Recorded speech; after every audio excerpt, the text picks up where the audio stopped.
The cost of AI, navigating demand versus supply. So here we are in the midst of week 2 of Information Week's series on the cost of AI. And our team has covered many facets of needs associated with delivering AI. And this video features 4 separate interviews on issues of supply and demand when it comes to the technology, the people needed to drive it, and other resources required to support it. Many organizations want to explore ways they can use AI. There are incredible ideas that they believe that could elevate their operations, but the problem is possibly they can't move forward on those plans because the resources they need are not always available. And that can mean not having access to the most popular tech. We'll get into what actually is popular tech. Shortage of AI gurus, and whether or not we need AI gurus, or we'll get into the idea of expertise in this field, or there's just not enough literal energy to support some of their ambitions. And that's definitely something that we've been discussing with a number of stories that we've been covering. This does not necessarily mean that companies must give up on AI. This just might mean they need to get real about supply and demand. What follows are interviews with experts from Honeycomb, Efficient Computer, Computer Exchange, and Aarki. I interviewed Chaitanya Updahyay, Chief Product Officer for Aarki. Though there will be roadblocks in the process of pursuing AI, he says organizations should think about a very focused, high-impact use case they want to pursue. And then from there, think about the solutions to deliver on that use case, to kind of build up from that kind of ground floor. He also says that it's important to understand what use cases can actually be solved with AI that's available today. Chaitanya, thank you so much for making the time for this. I appreciate you speaking on this topic of looking at demand and supply when it comes to trying bringing AI resources to bear for organizations. Thank you very much, JP, and very happy to be here talking about what the potentials are for AI and how companies can leverage it. Gotcha, great. So, once again, as I'm speaking to folks, we're talking about sometimes it's the ambitions of the organization to say, like, we would like to do this. This is the great plan that we have for what we want to do to leverage AI. But then there's also the issue of potentiality of that the ambitions might be something that could exceed any type of resources that related to AI. It could be, again, the personnel that they have in-house, or even a third party that you can find a third party to work with.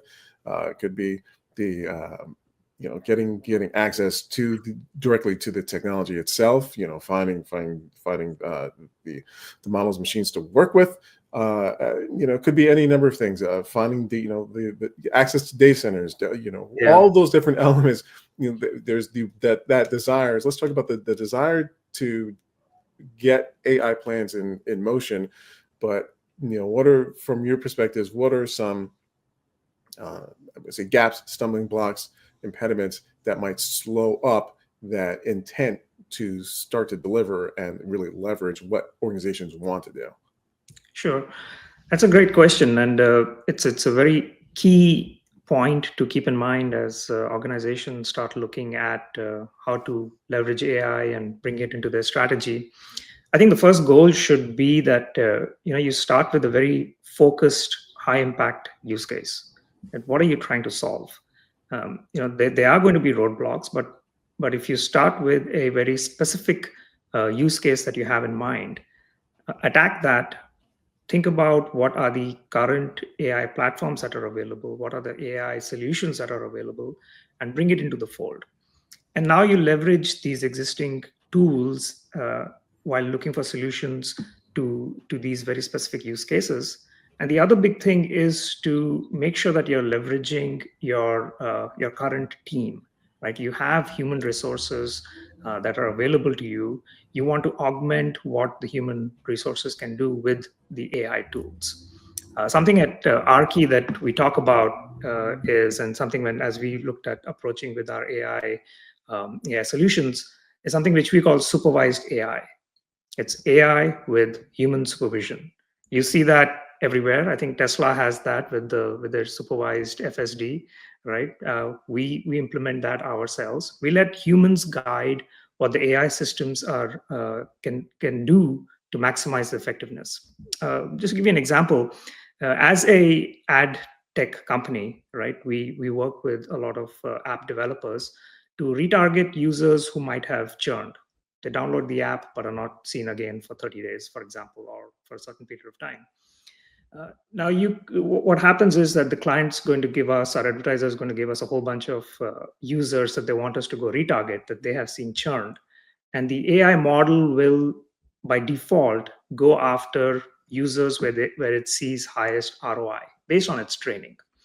And every so often, it's going to miss out um, on cohorts or segments that are outliers that also give you a very good ROI. But that's where the human intervention and the human ingenuity comes in, right? That can augment what the AI is doing, as well as kind of the AI helping the human to get the best ROI for their client. And I think that's what companies need to be looking for. Have very specific goals. Try to solve it with existing ideas that exist out there, what the industry is already using, and then bring in your human creativity to help solve these issues. Gotcha. Is it too easy, or maybe not too easy, but is it kind of common to get lost in the idea of being aware of what's being used in the market, but then also focusing a bit too much on only what is being presented or marketed as like the top of the line of whatever it is related to AI, be it the top of the line, technology resources, fixating on the idea that you absolutely must have so-called AI gurus who have a laundry list of credentials versus being aware of like some of the things that you're saying, being aware of the team, the people that you might already have in house, just trying to get in the perspective of does that lens start to look a little, sometimes the lens looks a little too far down the road, or it starts to look way into the lofty rafters of what is possible, but then also kind of like overlooking, I guess, some of the more reasonable things that are probably more readily accessible. Yeah. So let's start with what can AI actually solve today? It solves it very well, right? There's process automation, there's pattern recognition, and there's predictive analytics.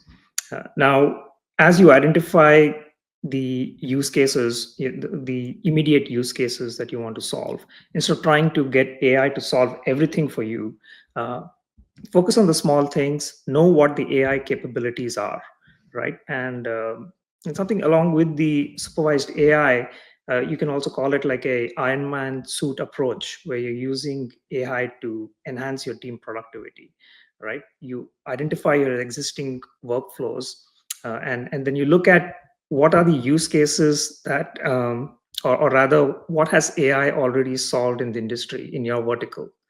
Can I bring those same capabilities that we have seen AI, which AI has proven itself in the industry, apply it to my existing use cases and help my own team get to a better place?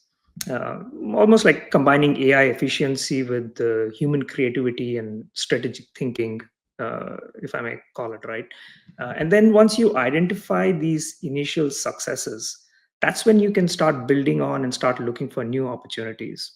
Another example that, if I may give, right, with what we do at Aarki, since we work with a lot of the app developers, and what we are seeing at in enormous amount of data that comes to us is usage patterns of users on various apps. Now, what we built using the AI capability of being able to recognize patterns, right? Because you have tons and tons of data. It's not humanly possible to sit and go through all of this data and find patterns. Sure, you have enough time, you can do this, but let AI do it, which has proven itself to recognize patterns. And we came up with the concept of what we call an app hive. There are recent articles actually in ZDNet, and I think it's going to be coming out in VentureBeat as well. We just released and what we call a Aarki retention report index for this year. And the App Hive basically gives you an ecosystem of where you see users and where users tend to go.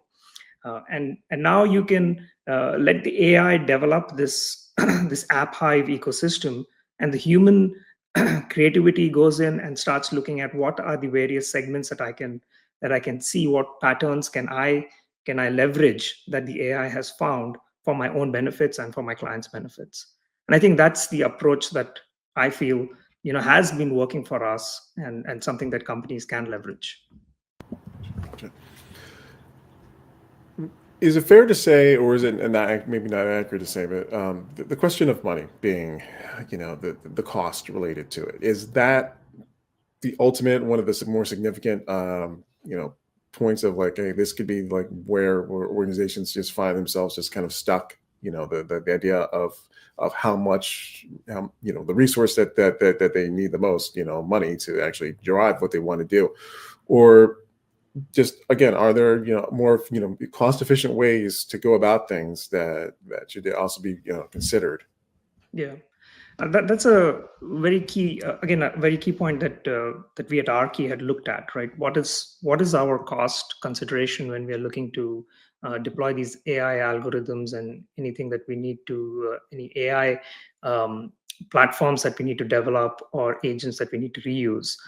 Again, you go back to a point where you start defining exactly what is it that you want to solve for, right? Let's not try to solve the world. Let's not try to fix everything, or I shouldn't say fix, augment everything, or even try to automate everything within the company and all its workflows. Identify certain use cases, and that would be the first step to reduce your costs. And when you think about implementing AI solutions, and then leverage what already exists in the market. Use existing platforms, use existing agents that can help. Um, and going back to your point that you had mentioned earlier, where companies are kind of looking at should they heavily invest in data science engineers or ML engineers. You do need to be able to hire them. You do need a good team to be able to do it. But you can build slowly towards it by first identifying what is it that you're trying to solve. And there's another point over there where if you try to solve too much, then you're not balancing, or you're not setting the expectations of what you're trying to achieve with your employees and with the human resources that you have available. They themselves will get a little frustrated in terms of something coming from C-suite, that I want to be able to do this, I want to be able to solve the world with AI. But that's not the right approach. You got to involve them. You got to make sure that whatever you're doing augments everything that they are already working on, right? Not replacing them, but helping them achieve what they want to do. And that itself would be a cost saving for you, right? Because you're using AI tools to to optimize and make processes more efficient for your employees. Speaking of the C-suite, how do we go about kind of really refining and kind of like honing the ambitions that come from the C-suite to be closer to what is reality, what can potentially be done? Is it a matter of finding the right mix of voices to be in the conversation? As the C-suite might have, expectations or wants, but maybe it's a matter of bringing some folks from outside the C-suite to be part of that conversation, to kind of be those reminders of what is possible and what is feasible for the organization. Yeah, totally. You do need to get the affected parties in whatever workflow you're thinking to automate, right? Involve them in the discussion from the beginning. You got to set the right expectation that we're not trying to replace you. We're trying to help you become more efficient. And instead of overlooking what the immediate opportunities are and trying to chase long-term AI goals, work with them to identify what are your current roadblocks, what are your current inefficiencies that we can help with AI, right? And it's the human creativity and the human ingenuity that exists that AI will never replace, right? And we want AI to help augment what you're doing.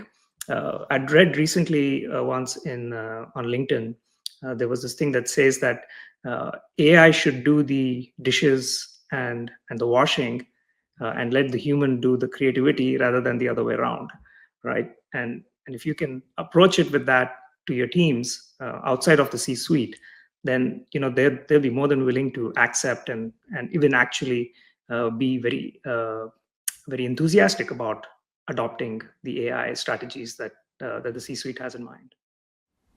So knowing what AI's capabilities are in the here and now, and then comparing that to your existing workflows and use cases could help organizations ground their ambitions for their strategies with the technology. And perhaps, fingers crossed, the limited supply of AI resources currently face won't necessarily stall momentum for organizations. That is, as long as organizations can get real about supply, demand, and also look for creative ways to meet those challenges. Once again, for Information Week, I'm Joao-Pierre Ruth.